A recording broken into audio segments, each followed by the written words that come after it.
In the quietest corner of her grandfather's sprawling house, tucked away beneath the slanted wooden beams of a creaky attic, young Zoya stumbled upon a bookend-old, weathered volume unlike any other she had ever seen. This attic was a dusty, magical sort of place where forgotten clocks ticked softly and moths fluttered lazily in rays of golden light. It smelled of old paper, wood polish, and time itself, like secrets waiting patiently to be rediscovered. She had been exploring while her grandfather napped in his favorite rocking chair downstairs, as he often did on warm afternoons. Zoya loved these attic adventures. She'd pretend she was an explorer in some forgotten castle, or an archaeologist unearthing ancient relics. But this time, her discovery was beyond imagination. The book was resting quietly beneath a faded quilt, almost as if it had been placed there purposefully long ago. Its cover was bound in deep green leather, now cracked and faded at the edges. Intricate golden patterns swirled across the front, surrounding a title that had long worn away except for one single word still barely legible. Whisper. Zoya brushed the dust away gently with her sleeve and opened it, expecting brittle pages or perhaps pressed flowers or forgotten scribbles. But to her surprise, the pages were completely blank. Then when the attic fell into an even deeper silence, something extraordinary happened. A faint whisper tickled her ears, not from the wind or the rafters above, but from the book itself. "Are you ready for a story no one else can hear?" it asked softly, as though testing her courage.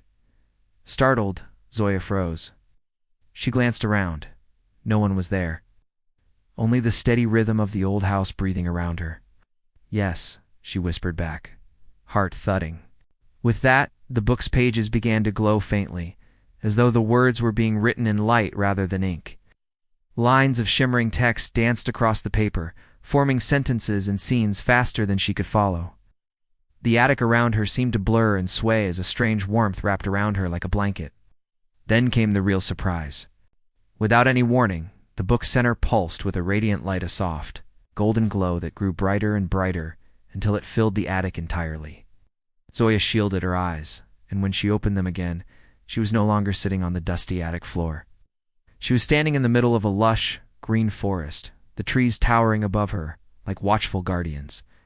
The air was fresh and carried the scent of pine and wildflowers. Birds chirped in peculiar melodies, unlike any she had ever heard before. The light filtering through the canopy above danced on the ground like flickering fireflies. The book, still in her hands, now vibrated gently as if pleased to have brought her here. "Where am I?" she asked aloud, her voice echoing softly through the trees. And then the book whispered again. "You've entered the world of whispers, a land woven from stories long forgotten. But beware, Zoya, the portal that brought you here won't stay open forever." A soft breeze blew through the trees, carrying the scent of something ancient like parchment, and incanned the whispering continued. "You've been chosen to help. The characters in this realm are in trouble. Mystery has fractured their world. Stories are fading, words are vanishing. You must solve the puzzle before the book closes and the path home disappears." Zoya tightened her grip on the book and took a deep breath. She was both terrified and thrilled. "Let's find them," she said bravely, stepping forward. Her journey began on a mossy trail, winding deeper into the forest where colors seemed brighter. And even the trees appeared to hum quietly, as if reciting ancient verses. As she walked, the forest opened to reveal an enormous stone archway overgrown with ivy. Carved into its surface were symbols, half letters, half runes, that flickered like candle flames. Beyond the arch stood a magnificent library, taller than any castle tower she had ever seen. Its windows shaped like open books, and its doors carved with scenes of dragons, wizards, and curious children reading beneath stars. Inside, Zoya met the first of many story characters, a talking fox named Aldrich, who wore a tiny vest and spectacles. He was the keeper of forgotten tales. "You must be the reader," Aldrich said, tail twitching. "You've been waiting." Zoya learned that a great silence had crept across the land. Characters were forgetting their roles, books were going blank, and even dragons had stopped speaking in rhymes. "It began when the heart page was stolen," Aldrich explained gravely, pacing atop a stack of books. "Every story in this world flows from the heart page. Without it, the realm unravels." So began Zoya's mission. With Aldrich by her side, she journeyed to the skyward mountains, where an old dragon named Morath lived inside a cavern of glowing scrolls. Morath, once the guardian of poetic verses, had lost his memory. Zoya used the whispering book to read him tales of his youth, reigniting his memory and helping him recall where he last saw the thief, a cloaked figure slipping into the shifting forest of echoes. From there they traveled to the forest of echoes, a place where everything said would echo back, but not in the same voice. Zoya called out, and her voice returned in a dozen others. A queen, a jester, a crying baby, a deep-voiced knight. Each voice led her closer to a truth. The thief was not a villain, but a forgotten character, a girl named Alira, erased from her story before it was ever finished.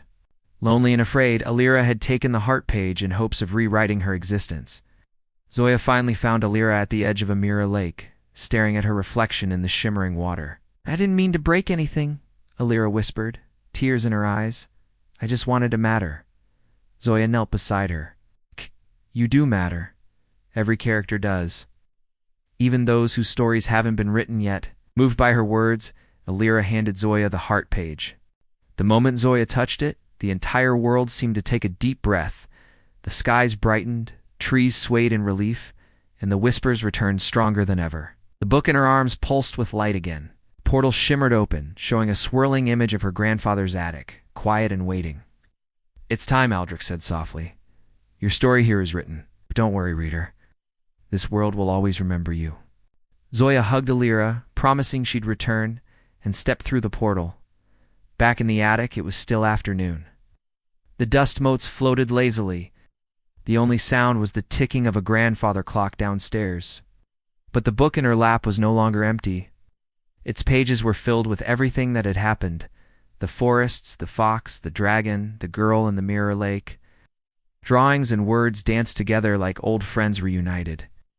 Zoya smiled, her heart full of wonder. She had gone into a story end, become a part of it. And from that day on, whenever the house was quiet and no one else was listening, the book would whisper once more, 'cause the world of whispers never forgets its readers.